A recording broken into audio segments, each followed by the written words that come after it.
That is my hot dog. Excuse me, sir. That is my hot dog that you have there. Oh, pardon me. I did not realize that this was your hot dog. It's no problem at all, of course. We're all just seagulls here, trying to get by, trying to find our hot dogs in the world. Welcome to James True Live. Welcome to the show. I hope you're all doing well. I wish I had some grand thing that I'm getting ready to unleash by turning the camera on. But honestly, I think I could use a haircut. Probably use, I have a lint brush, but I'm also wearing, painting clothes, and there's just not a lot. Hello! There's just not a lot we can do about that. Welcome to today's show. I've really been looking forward to talking to you. I actually, have been doing a conglomerate of larger amounts of research, and I normally wouldn't actually do a show right now. I would normally wait, but as many of you know, I've been doing a lot of work prepping for the Rhode Island extravaganza, which is coming up on May 5th. In fact, there's a brand new video where I showcase how I built the 2-scale Olmec heads, El Rey in particular. And I walk you through the process where we made 16 out of the, I think it came to 109. I know 108 would be cool, but I think it came to 109 blocks. And 20 of those have been made and tested, and there's a video been made about that. You can watch that. The Oracle is in that video. Many of us think that the Oracle is gone. She's not gone. She's living on above my water heater. You can see her in that video. And if you're not sure what that video is, you'll just have to go to my channel. On Rockfin, you're going to have to jump over to YouTube. The Rockfin is the streaming platform for my live streams. But yeah, you just go to that channel and you'll see it. It's a 6 or 7 minute video. And I've been prepping for things to show people. Having a show in person. Hello, everyone. Happy Wednesday. It's really great to be here. It's a beautiful day. I'm not wearing socks. You thought I was going to say pants, didn't you? I'm wearing pants, but I'm not wearing socks. It's been a while since I've been barefoot. The way my house is laid out, my floors tend to be colder, and man, it just feels amazing. I'd actually forgotten there's this thing where I work and the door's open. The door's not open right now. I got kind of brisk today, but man, we are getting there. I'll be streaming from the porch soon. I'm looking forward to that. But even this is nice. And I've been tripping out. I should probably make sure you guys can hear me. You guys even listening? Let's see. Limp brush. Yep, got the limp brush. Wild hair doesn't care. Good. Did you turn the lights out? Did I turn the lights out? I'm not sure what that means. You could be talking to someone else, though. That's very possible. A lot of you guys kind of actually probably consider me background noise. Hey, I don't mind. I've seen who's in chat. There's some damn fine stimulating people in chat. I bet that some of you guys have been the whole time have been like, fuck, I wish that dude would just shut up so I could have a chat. I'm having a lovely chat here with Amel. We're discussing this, or I'm having a lovely discussion as Shitmoth is explaining to me the intricate details that could be involved when it comes to the dangers of hanging a flag from say a dignitary's building that maybe you shouldn't be hanging flags on during the broad daylight, right? There's a lot of valuable Gnostic information to come to, and I might be distracting you. My voice right now might be distracting you. It might be better if I was to say provide some white noise, right? So you could enjoy the chat more, right? I could do a background coffee shop noise, clink, clink, clink, clink, clink. Your tall macchiato, hold the phone. Yeah, no, that's not mine. No, I said that's not mine. No. I had a grande macchiato, hold the phone. This is a tall macchiato, hold the phone. Yeah. But most of you probably you're here for more than that. So maybe I won't try and phone it in in that way. But you were black screen, but fixed it perfect. Oh, good. Yeah. What? Oh, yeah. I want to get to. Wait. I got a drink order. Spectre Valkyrie wants a cappuccino. Oh, by the way, this is gonna be kind of like really sort of a fucked up thing to say. Just because I mentioned Spectral Valkyrie's name on the show, that doesn't... Look, I don't care what you read into it. It actually, in fact, it's probably flattering if you did read into it. But some of you have such an active imagination that if you come here and I do not tell you about how the latest school shooting was this massive NASA underground fraud, that you are going to look for something else to pine on. And I've noticed that it is my job as an archetype. What is it? Well, James, did you just call yourself an archetype? Yeah, but hear me out.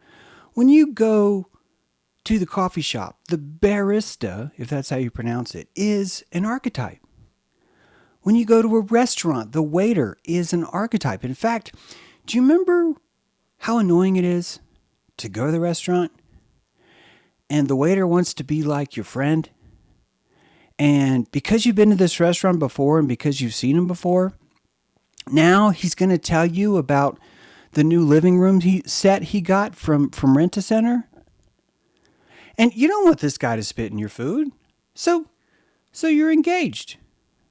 You're engaged as a hostage because there's food on the table. Actually, there's not food on the table. There's literally not, there's figuratively not food on the table. There's so many rules here about what I can say. But that waiter enters into an archetypal role. Now, come back to me. On the show, some of you know me as James True, the person that has like a kidney, right? Or two kidneys, maybe. Maybe I do, maybe I don't, right? Others of you know James as the archetype. Some of you know me as both. Some of you mix and match depending on the fucking mood you're in. You people drive me fucking nuts. Seriously, go fuck yourself. You make life very difficult for me because one day you show up with the visage of you're an archetype, and the next day you show up as James, you're my deepest friend. That is confusing as fuck. Now, archetype, spectral. Spectral is not an archetype. Okay, she is. She's actually hiding behind a name that is a pretty powerful archetype. So in that, not hiding. But what I mean is that we don't know what her real name is. Actually, unless she's lying, I think I do know what her real name is. But that's beside the point. The point is, okay, so maybe she's an archetype. But in this case, you do not get to make her an archetype because I happen to use her name. That's fucking rude. Anyway, we're getting way off track. Yeah, see, she's got her own oracle in the basement. She's got her own.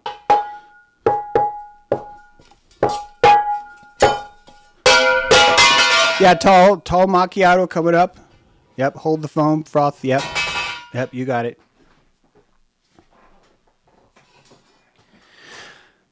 All right, so we've established that when you go to work, you enter into this role of archetype. When you get off work, you get to stop. It's freaking wonderful. You get to stop. You're like, guess what? I'm not an archetype right now. I'm literally just a guy that has kidneys. Maybe two, right? Maybe 3. Maybe 3. Yes, you can sample that beat, Wild. You can do that. Do an MTV plugged. I'm not there. I'm wearing a dress. 'Cause I'm Kurt Cobain. And I think I'm tough. 'Cause I like to growl. I like to growl. There you go. I'm going in and out of focus. Yeah, that's part of this wormhole thing. I'm actually gonna talk about some real stuff now. There's an episode I did where I brought up Ukitani. And in that episode of Ukitani, I think it was called The Horned Serpent. It could have been called The Serpent in the Rainbow. Luckily, the wonderful Shitmoth has compiled the transcripts for most of our episodes. And you can go into James Drew Live on the Google Drive and actually just do a search, and it'll show you this stuff. If you don't know how to get access to the Google Drive, just ask around. Because if I start to tell you, this show's going to turn into this like 4-hour tour where I explain to you why Google needs you to sign up for 2-factor authentication. But I'm telling you, I swear to fuck, you don't need to do that for this. All you just need to do is click this button. And it's just going to be this huge, long thing. And the entire time, the reason why you were having trouble with Google Drive is not because Google Drive's hard. It's not because you're stupid. It's because you have entered into a regurgitatory mode by asking me to tell it to you. See, you actually would do better by discovering that yourself. You will notice, now that the internet's here, you will notice in the future that what we call teachers now will cease to exist entirely as you see them now. I am not saying teachers are not important. I'm telling you that is based on an archetypal understanding of human consciousness where you need discipline and reward to encourage someone to learn. This is the worst, slowest, most painful way of injecting gnosis into a child. I don't like the word injecting, of poulticing gnosis into a child. Okay, that's the quick one I'm coming up with right now.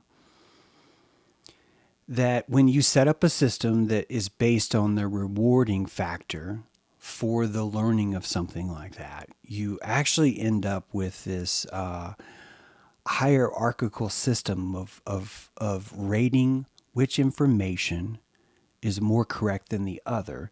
And this really starts to trip over itself very quickly, like right out of the gate. Like as soon as you get out of the gate, it starts to trip over itself. This notion that you're not actually going to be able to go into a restaurant and decide which dish is the best dish in an objective way, right? You certainly have something that you consider to be your favorite. And you've had to curtail how much it's your favorite because the waiter is so friendly that he knows it's your favorite, and he needs to make a big deal of it every time by pretending that they're out of the special. And you're supposed to be like, and you're just like, look, dude, it's not like that kind of favorite. It's not like I am dying on my deathbed if I do not get the linguine from this place, right? This is why the archetype is so important. And if you're wondering why we have trouble flubbing up on this stuff, I want you to realize that the archetype is a brand new concept, that we only recently had enough energetic calories to even secrete an archetype.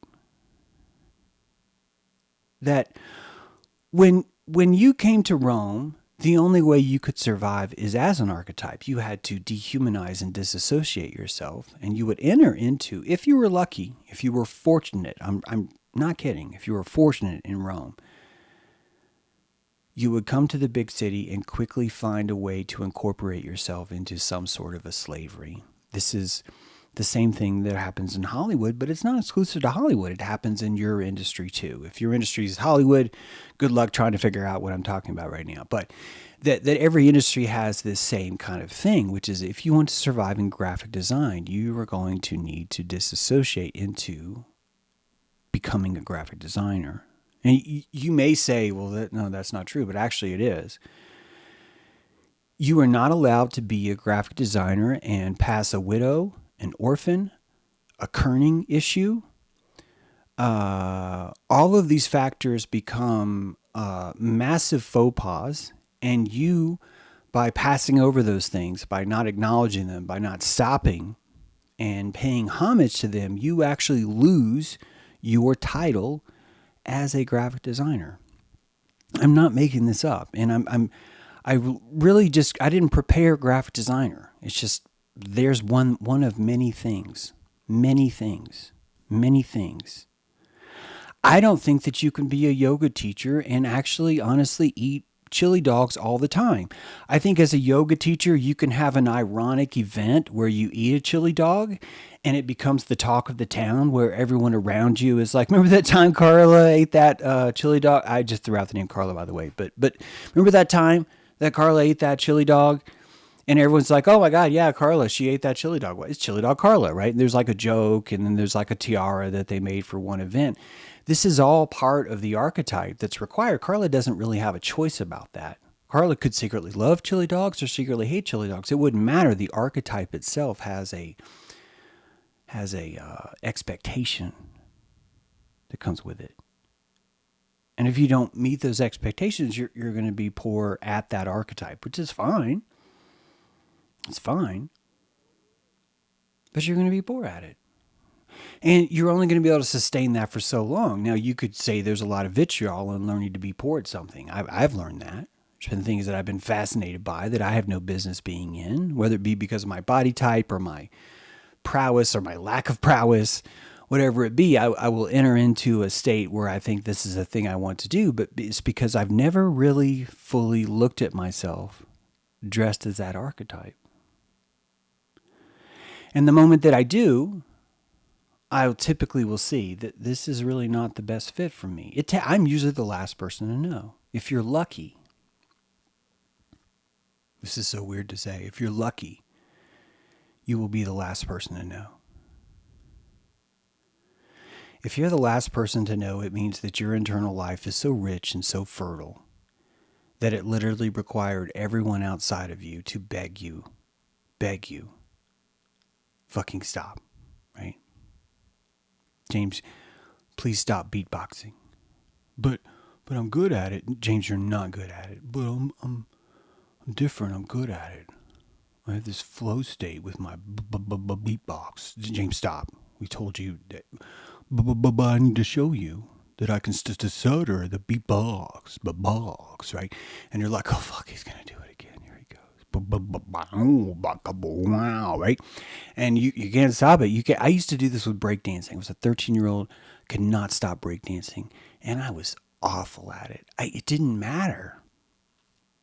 It didn't matter because my internal fertile life was so rich that I felt like I was the embodiment of parachute pants. That I had more zippers than you could even contemplate. The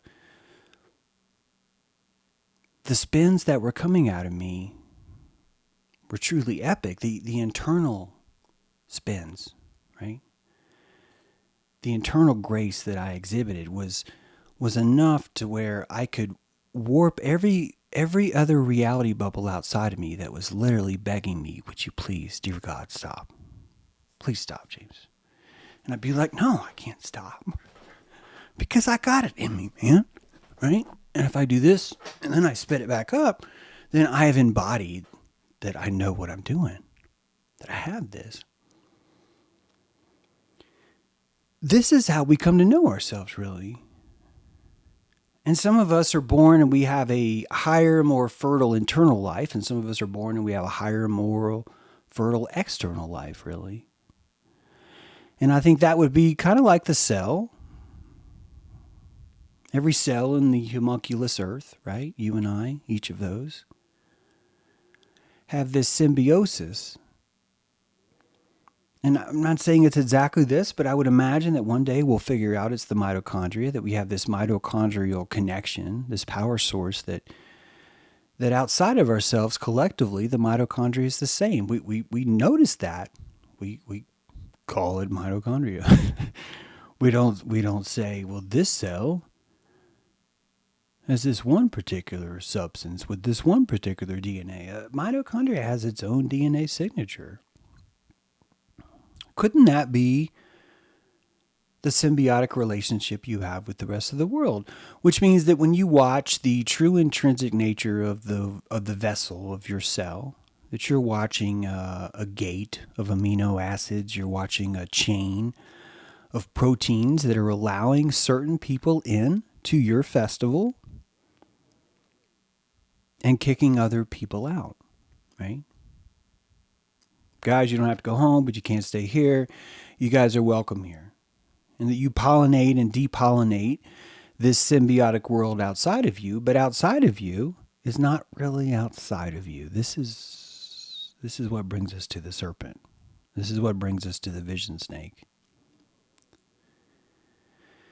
That the outside world is not actually outside you. That you contextually put it outside yourself to feel more comfortable. This is the serotonin snakes, the nagas living in your intestine, are not actually inside your body. What did you say? The nagas, the serpents in your intestines are not technically, physically, or even legally inside your body, not even anatomically. That as a Taurus, you have a membrane, and the outside of the world is inside of you. Holy fuck. Right? The outside of the world is inside you. You completely encompass the outside world because of the shape of your Taurus. If you're new to James True, I didn't invent the word Taurus, but I'm just going to clarify. Although I am a Taurus. So I have some authority in talking about Taurus psi. All your toroidal fields, you're going to find that I have a astronomical prevalence when it comes to explaining anything toroidal. But anyway, I digress. You are a living torus, right? Your genitals start at your lips. They end at your buttocks, right? And that the entire inside of your membrane, from the start of your lips to the end of your bum, is a genital. And that actually that's the outside of your body. That when you eat something, what you're really doing is smearing. I just realized how graphic this sounds, but when you eat something, what you're really doing is smearing it against your genitals for 6 days. Does anyone disagree with that in the chat? That when you're eating something, what you're really doing is smearing it against your genitals for 6 days, 8 days, right? 3 days if it's something more liquidy. And that the entire time your genitals have an opportunity to pull things from this river of smear. That's what eating is. And this is actually what happens with famine and with dehydration. What happens? The body is no longer able to pull things from its genitals. That no matter how many hot dogs you smear past the person in famine, that after a certain threshold, their body loses the ability to eat. The food is passing. It's passing into their torus. It's even leaving their torus, but no nutrients are being gathered from it. Why? Because it's not actually in your body yet. It's not. Excuse me. I would like for you to consider in homunculus Earth that the entire world is you. You are the entire world. And it scares you, so you relegate yourself to a single personality. You imprison yourself in an archetype. That's what you do. But Dante himself needed the help of Virgil to map out the inside of your torus.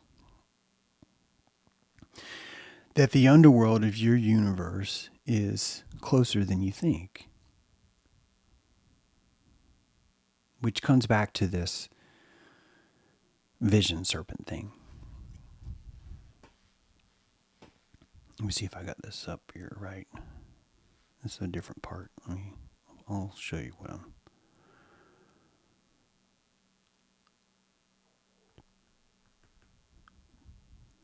There. And then I think I do this.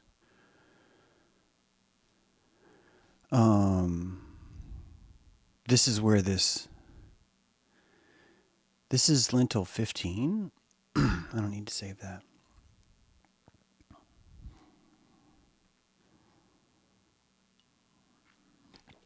I'm sorry, just give me a sec. I'm just going to... If I click that and then hit Shift H.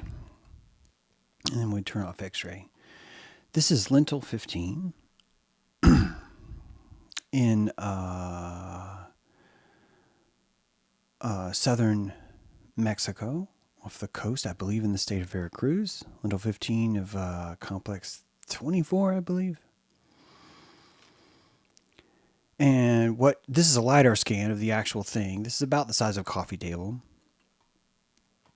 And what you're looking at is you have a very successful Mayan nobleman. You can tell that by their dress here. And what this is describing, these hieroglyphs are describing, is that this person here has taken their blood and set it on fire. And here's the fire right here. And rising out of that fire is this serpent right here. And the serpent and the smoke are the same. And that because it's the blood of this person, because it's this person's blood, this serpent, this vision serpent, this is their ancestor.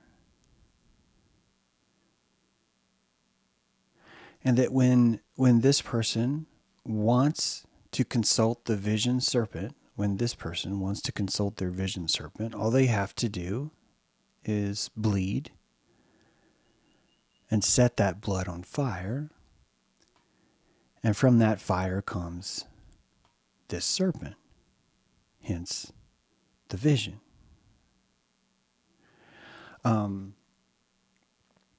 I've been printing this guy out because the LiDAR scan is really, really well done. This would be tile 14, I think, of that. And then this is this would be the person that's actually doing the bleeding. And I'm printing this out for 5.5 because I want this to be tangible. I want this to be tangible because when I try and explain to everyone about the horned serpent, I'm not trying to explain to everyone why is everyone in Mesoamerica fascinated by a serpent? What in the world is going on? That you can start to piece together and see, wow, this is like a big deal. There's at least 40 horned serpents, all under different names through North American lore. I've read them all once. You might have remembered that episode, but I reread them all. It took a while, remember? And it might have been funny because of how poorly I pronounced the names. And I told you I was going to pronounce the names anyway because this is really a big deal. I've spoken to you about the Oracle of Mythology many times. It's in my latest book. And the Ark of Baphomet. There is something about our mythology that gives it this safety net where the truth can remain. And in a world where everything is spectroscopically broken down into internal and external, did you hear that? You know, you and I can put on you and I can put on 3D glasses. And you'll have a red gel over your right eye and a blue gel over your left eye. And by doing that, it's allowing something flat to turn into something stereoscopic. It's giving you two polar vision, dual polar vision.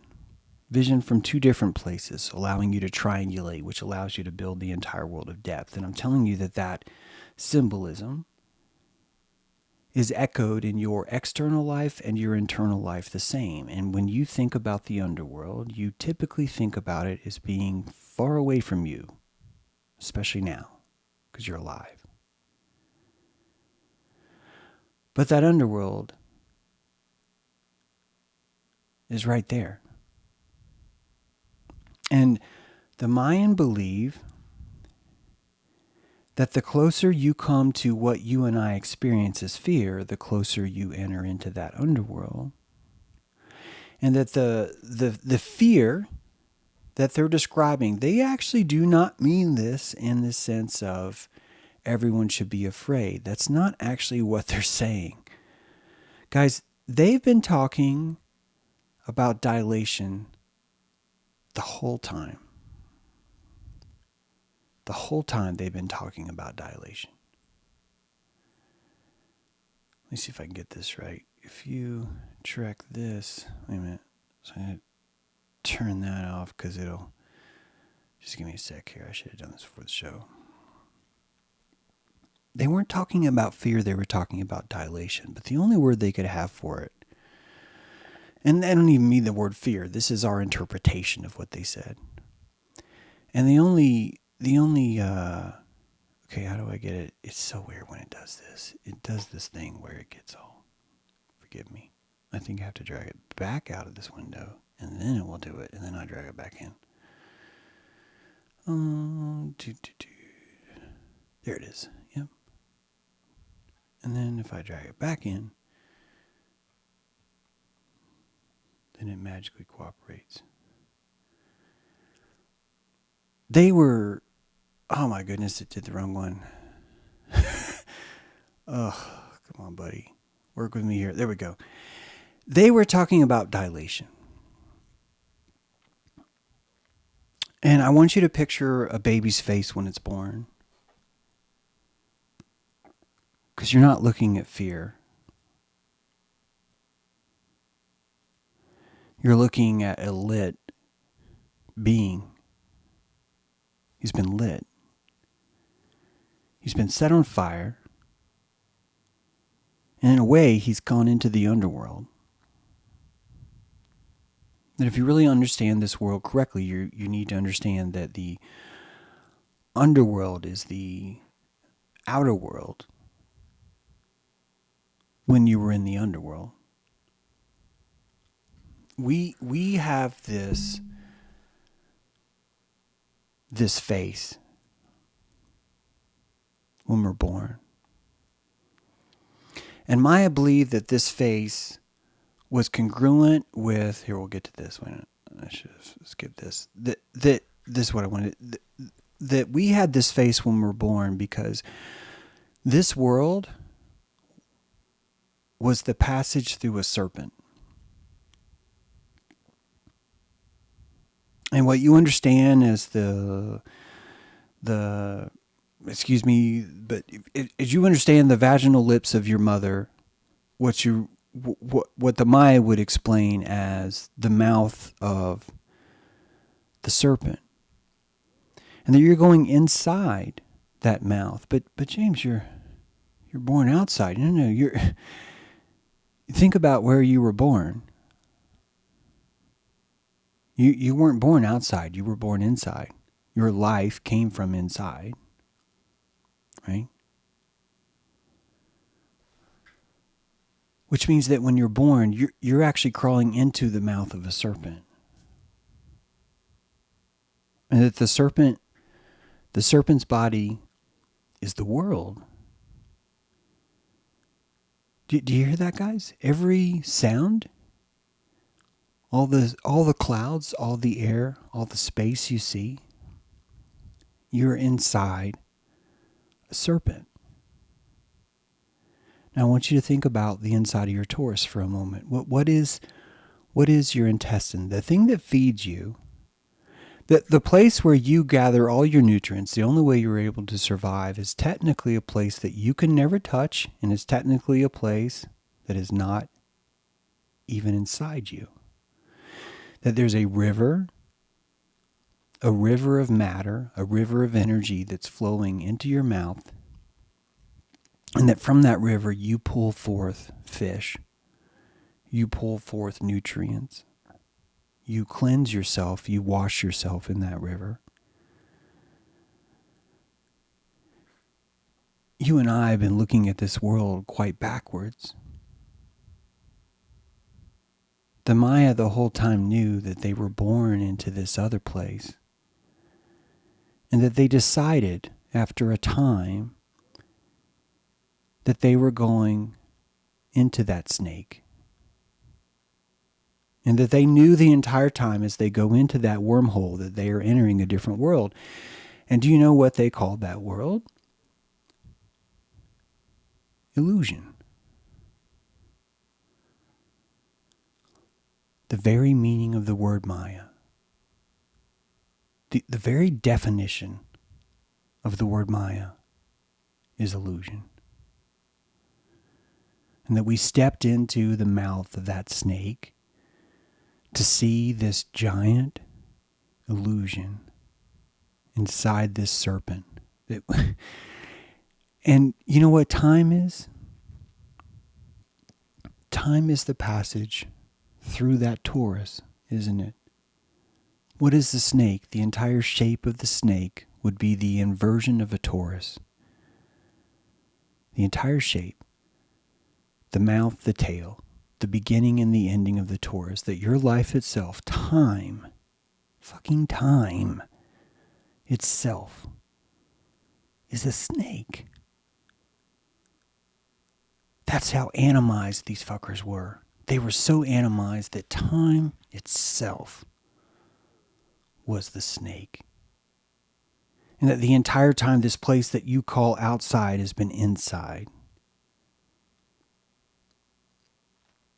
Inside. And that's how big this snake is. And the Maya were not alone.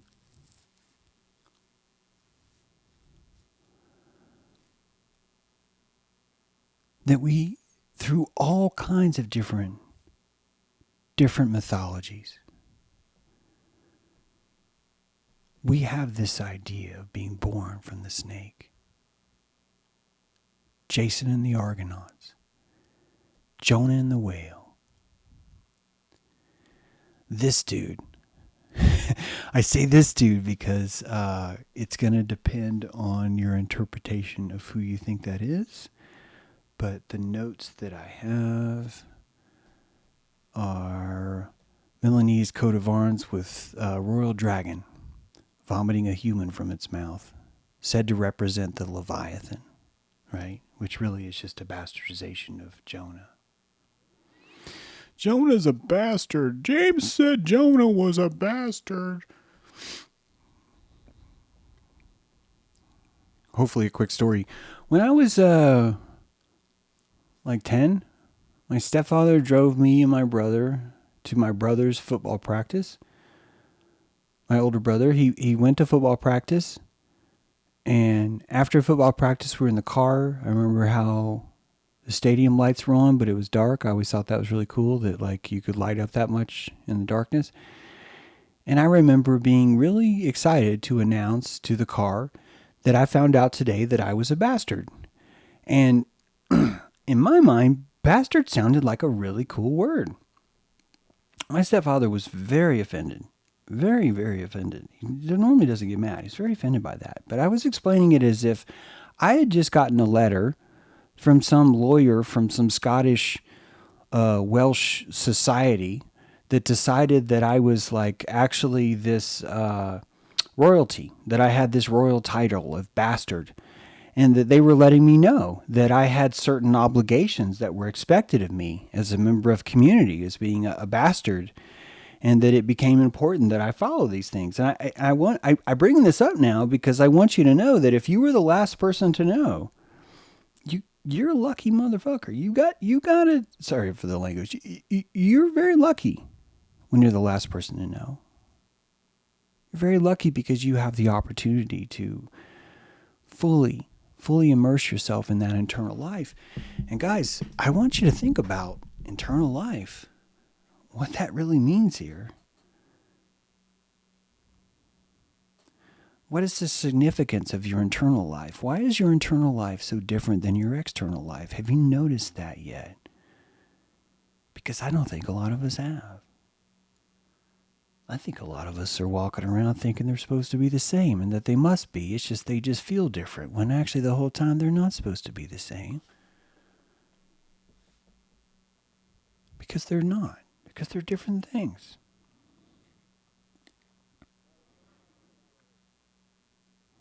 So time itself is the dragon. The entire physical spectrum, physic as in physics, the entire physical spectrum is the inside of a snake. It's playing with you. And you're playing with it. It's that same lentil 15, just drawn a little bit better so you can see it.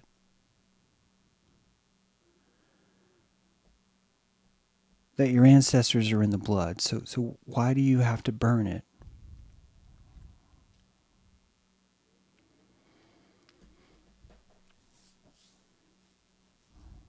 And I think there's something about fire. When you break down what fire is both fleeting and eternal at the same time. Fire doesn't expire. So a fire will go out, it will run out of fuel, of course, but the flame itself is incapable of becoming stale. The flame is a curtain that's been ripped. If you truly understand what a flame is, like if you really understand what that is, I know I've said this before, but I think you're looking at a curtain I think you're looking at a curtain. I think when you see fire, what you're really doing is you found a wormhole in this snake and you're seeing your way out again. And it's just as big as the flame.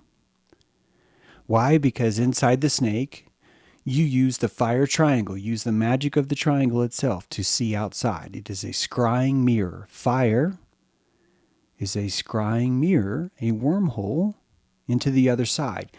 Why does fire burn? Because the only way that you can leave this snake is to disintegrate into flame. That's why you see it as fire. You can only see it as fire because the tools that you have to perceive the snake have to be removed for you to leave. So every candle is a window into a world. Well, did you know that I just did not describe Maya? I did not describe Maya to you. I mean, I did. But I just described Zoroastrianism.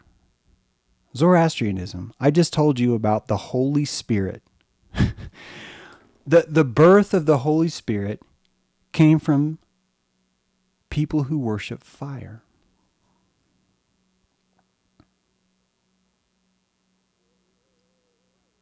And the Mayan and the Aztecs understood it the same way, in the same context, in the same way.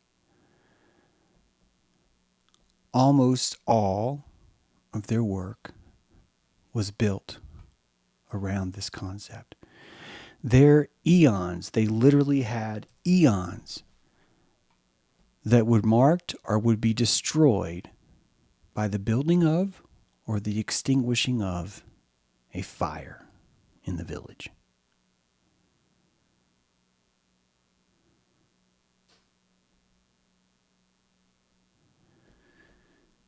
This is the world of animism. It's the world of dilation.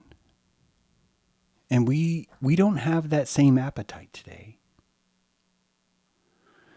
Before the school shooting yesterday, and I did a stream yesterday where I specifically spoke about the school shooting in relation to suicide. And I was activated so much yesterday because last week I tried to talk about death. And I tried to talk about suicide. And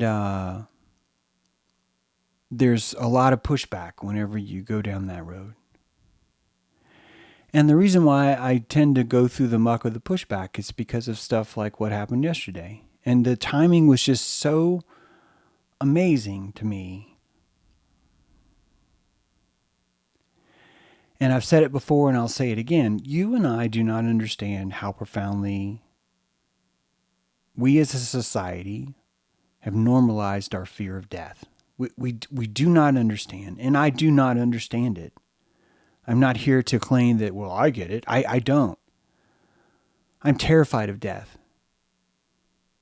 I will gladly say that to everyone else. The reason why I'm terrified of death, I believe, is because death is this dilational place. It's a portal into that dilation. And that dilation is so intense that the only way you and I will ever be able to grasp it, the only way the truth of that will ever be in the room, is if it's coming from a baby. That a baby is the only transducer, the only diaphragm, the only amplifier capable of playing such an intense note. That it is the baby's face alone that has that kind of magical shamanic ability to say that. And we are surrounded in culture of jaguar heads, of haka dances. We're surrounded in a world of war where we insist how much we want peace, and what we really want is that baby face. What we really want is to not be so afraid of looking into its eyes. The fear is the enzymes that digest the very food that's inside of your belly. And that fear is coming from what's being digested, not from you. Think about what happens when you eat something. See, you and I have a stereoscopic vision that works on zoom. It doesn't work on left or right. It works on zoom, scale. As above, so below. Right eye, left eye. All mother, all father. Day, night. Outside, inside. You are seeing the macro world and the micro world together in one place. And that place is called Maya. That place is the illusion that we call this world.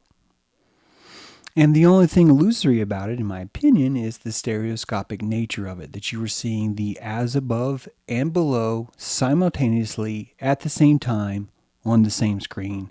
And honestly, it's confusing a lot of you fucks, and you're acting like retards because you can't figure it out yet. And you're insisting there's a subjective reality if we just kill enough people that we can have our objective reality again. And you're insisting there's this book that's been written somewhere and it's going to tell you how to park and all the other shit that you need, but we just have to kill a few people until we find it. And you've got it all figured out that it's all figure outable. And that's the antithesis of Maya.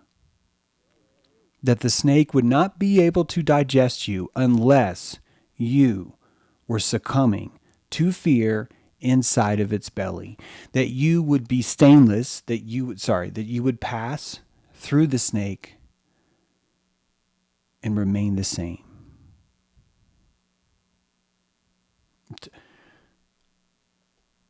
anyone's eating, just stop watching my stream right now and have a great day. Seriously, there's not too much important after this. But it is so fitting that sometimes you will notice that there's a piece of corn that survives through your snake. And that it was not digested. That is the Quetzalcoatl. That is the maize god itself. And that the alchemy of this world has been trying to digest you the whole time. I hope you see why I had to say it. Because the enzymes of this world, the intestines of this world have been trying to digest you the whole time, and they're insisting that you are nothing more than fuel, and you're insisting that you are amazing, that you are the magical kernel of corn that will not be digested, that will remain the same through this journey. This is impossible. And when you look at the rubber ball game, the ball game of the Mayas, that they played for life and death, they were describing to you the characteristics of fertility. And that you and I have entered into a snake of fertility, where we are playing a sacred game with the rubber ball, where if we get the ball in through the right hoop at the right time, we get to reproduce. We get to survive.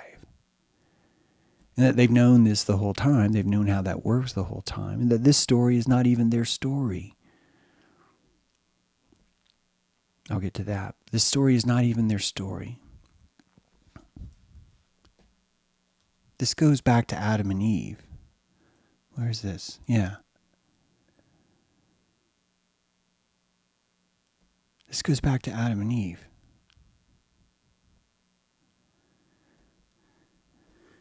That it was a serpent that convinced Adam and Eve to leave the garden. That it was a serpent that convinced Adam and Eve to digest a fruit. That the same snake of Maya is the same snake of Adam and Eve. It's the same thing. It's the same thing. And what is that snake? That's the plume serpent. Quetzalcoatl.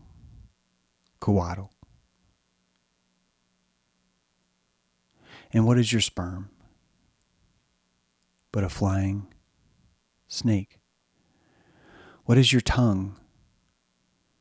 Guys, what is your tongue? Think about what your tongue is. Think about what you're digesting. The nagas is inside of you. The ancient Hindu wisdom of the snake people, the truth is always in the room.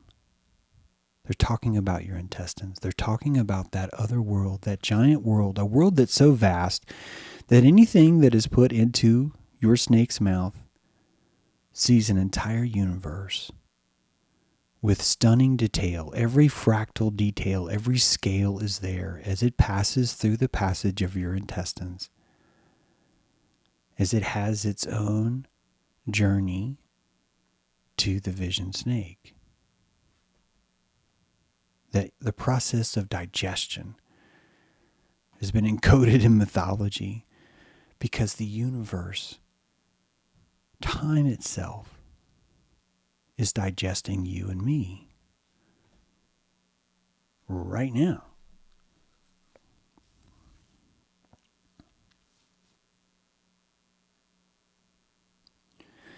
This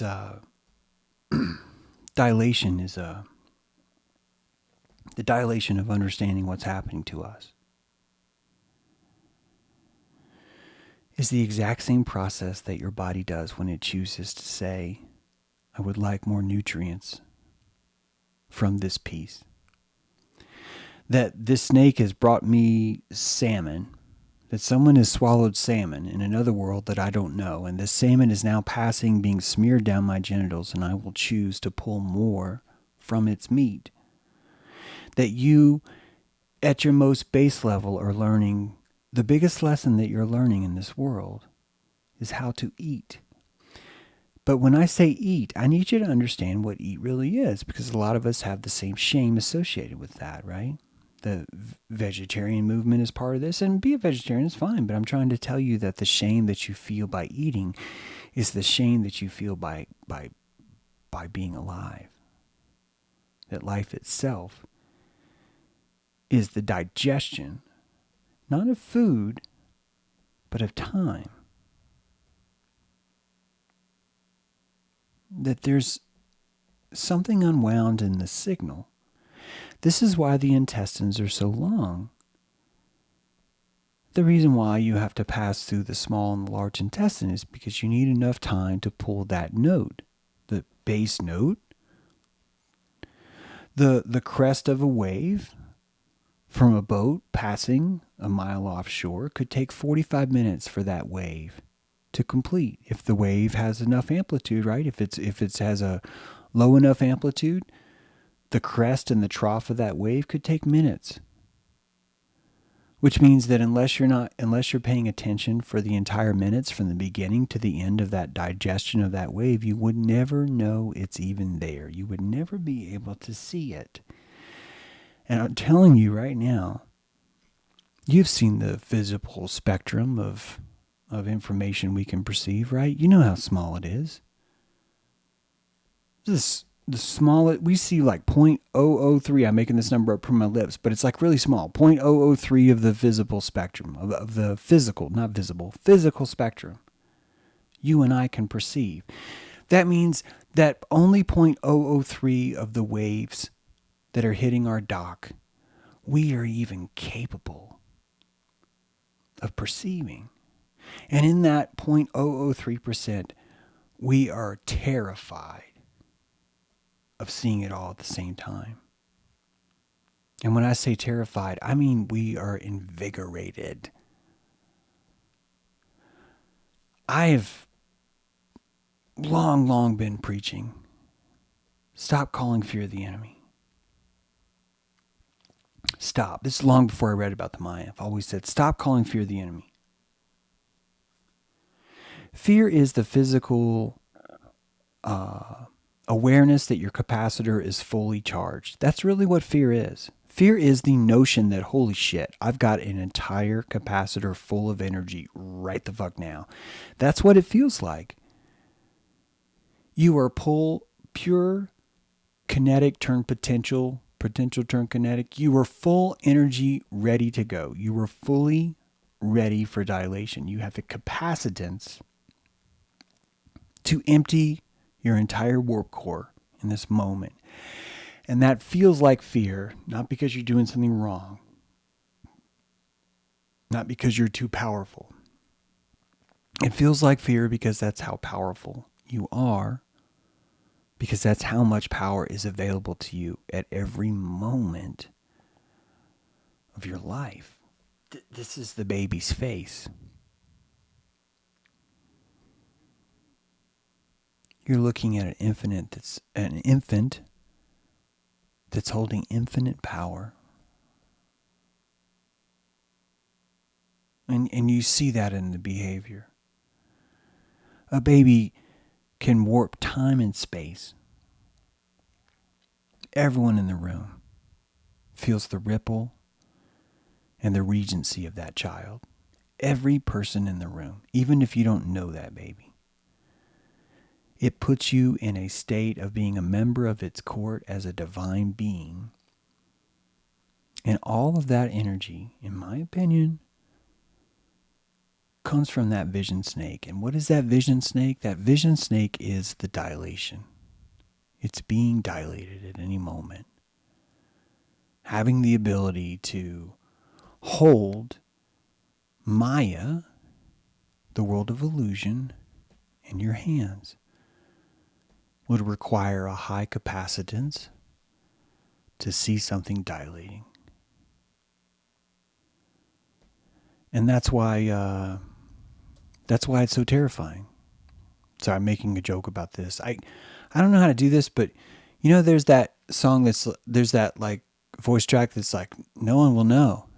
No one will ever know, right?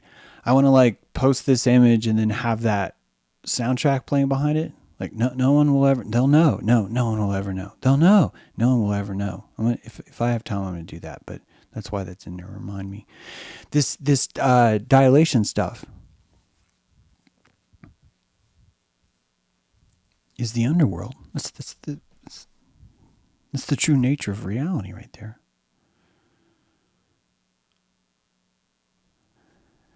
It makes this place closer than you think. I'm telling you that the universe seems vast to you, but it's closer than you think. It's so close that it's actually kind of freaking you out. And it's okay. It's freaking me out too. We were both freaking out over it, over how close it is. It's so close that we're freaking out so much that we've had to create a canvas that had enough depth to it that we could literally say that part of it was 6 trillion light years away. That's our psychosis. Do you understand that the snake is using your psychosis to eat you? That's why it's Maya. That's why it's an illusion. It requires your psychosis to feed. This is at the very heart of dilation, which is why you came here. What if I was to tell you that your dilating engine is so potent that you can rip through and create a wormhole into any place? And that you being born with this power, you're not quite ready to fully enable that kind of plasma gun. And so you need a training ground, a place where you can learn to warp your reality, where you can learn to hone your belief, where you can learn to believe things that will hurt you in a safe atmosphere, where all you'll do is die, where nothing crucially bad will happen. It's not like you'll change the balance of the etheric symbiote forever. That it would be in a training, a special area where the worst that could happen is you'd kill yourself. And I'm not denigrating that, your life. I'm telling you that what is death but a wormhole passing into another place? Why in the world does Egypt say you're going to need a companion in the underworld? And so we're giving you this hairless dog to lead you. And why in Mayan culture is there the same thing? Why is there a hairless dog in Mayan culture that's sent to lead you through the underworld, just like Anubis? Just like, why? And I'll tell you, it's this oracle mythology. Our science is never going to get it right. The only way we can really find truth is if we have this atmosphere of mythology where we're allowed to think of concepts that make us uncomfortable. Oedipus, perfect example. That in the scientific, psychological realm, we wouldn't actually have that sort of conceptual understanding of how the world is built. We would instead relegate it to a specific therapeutic issue that comes up in a very specific case, when, in fact, the mythology is allowed to speak more of the truth than the science is ever. Mythology and art and music give us this special anti-censorship safe place. A place where we can literally say whatever we want under the protective arms of mythology. I think that's why the Oracle mythology is so accurate, is because it has that framework. It's as if this world was pre-built around the concept of mythology. It's as if the Maya constructors knew that it would be mythology, would be the only way that we could keep the truth in the room the entire time, and that the only way we can have all this is if we invented the ability to lie. And that only if we have this ability to lie can we even sit in the same room with something that's so dilating that it terrifies us, that we could use this concept of lies to sit in the room with that truth, because we would be able to rationally argue to ourselves that even though it's in the room, it's okay because it's a lie. That in and of itself is a inflammatory immune response to the dilation of reality itself, which is why lying itself really comes down to a chemical secreted from the gut in order to help you digest the truth. I'm trying to tell you that reality is so much larger because of how much smaller it is. And instead of smaller, how much more personable it is. That the edges of the universe are the corners of your lips. And you'll never get away. You won't. And that's good news. It's great news. This dilation, it's worthy of more thoughts, I think. We have an airship tonight. It starts in 22 minutes. We have tickets for sale for $5.5. You can buy those at a link that probably someone will hopefully post. My printer broke too, but I fixed mine. It took a while. You can watch that video, by the way. Holy shit, that printer was driving me nuts. It's driving me nuts. Let's see if there's any questions here for me.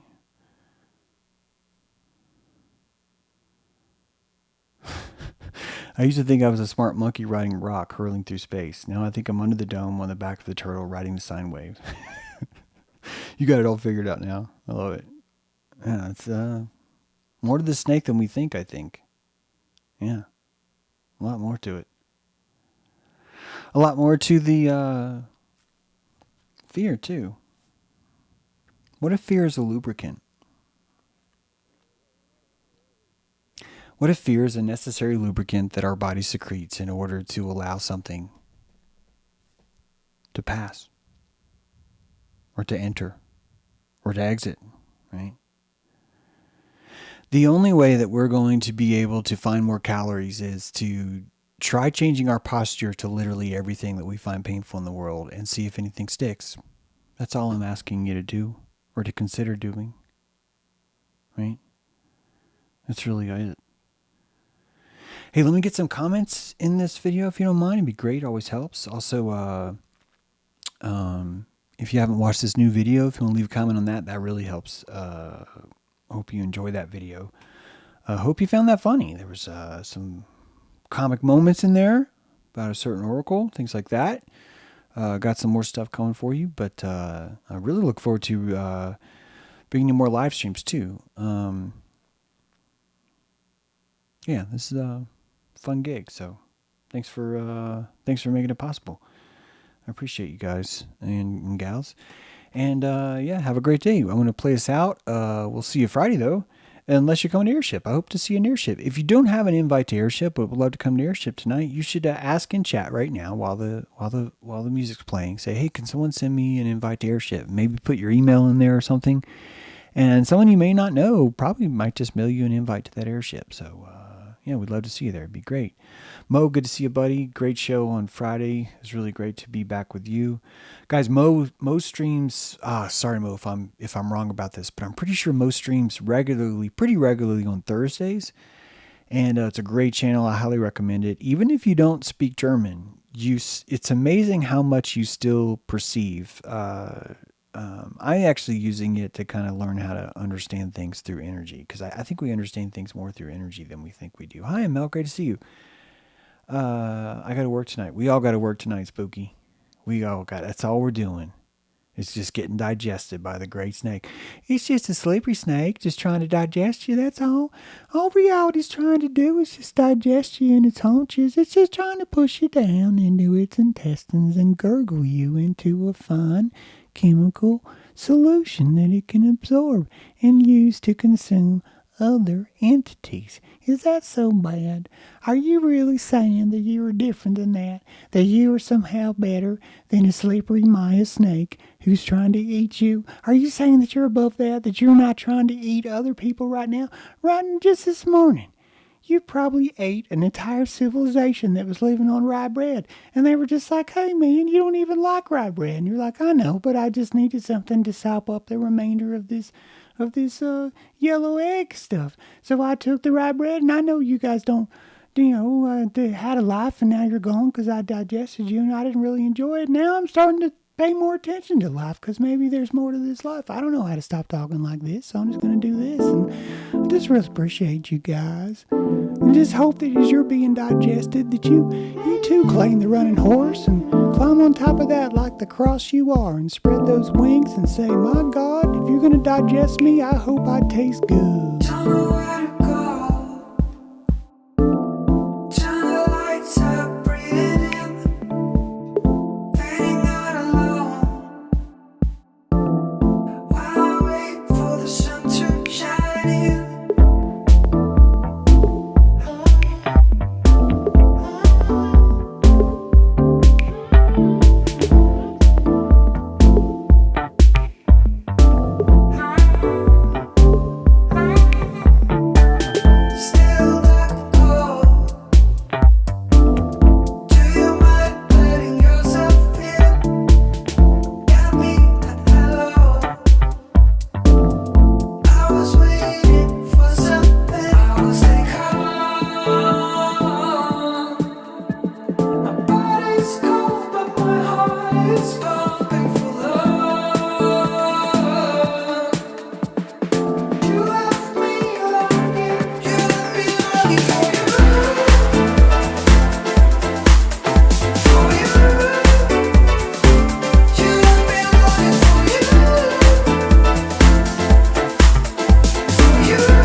Yeah, we got a bad file sector in credit file Mark III. Just want to let everyone know we've checked the intakes on that, and what happens is that 192.168.0.8 is the path to my Buffalo network drive. And on that network drive, I keep the credits, which I update every month, and I keep it on that drive because sometimes I like to stream from the porch, and if I don't remember when I'm streaming from the porch to come back and change the credit file, then I end up showing a credit from like months ago. Then someone writes and says, "Hey James, I was your patron months ago. I hate you now. I think you're kind of a jerk. But I'm watching your show today because I like to watch people that I think are jerks, and I see my name in the credits, and I just think that you're committing fraud." Then I feel horrible because I've thanked someone that I should not have thanked. And the whole time, really what's happening is that there's real bona fide people right now that have made this show possible, and their names did not appear on the credits today because the Buffalo Drive was not found. And I want you to know that I'm going to fix this. I'm looking forward to fixing it, actually. I think I might even move that off the Buffalo Drive. But see, spring is here, and I know that in 3 days I'm going to be streaming from the porch again, and I'm going to say, maybe you should put that back on the Buffalo Drive, James. And I want to be like, but I don't know. I don't know if I can trust the Buffalo. And then my voice is going to say, James, you can always trust the Buffalo.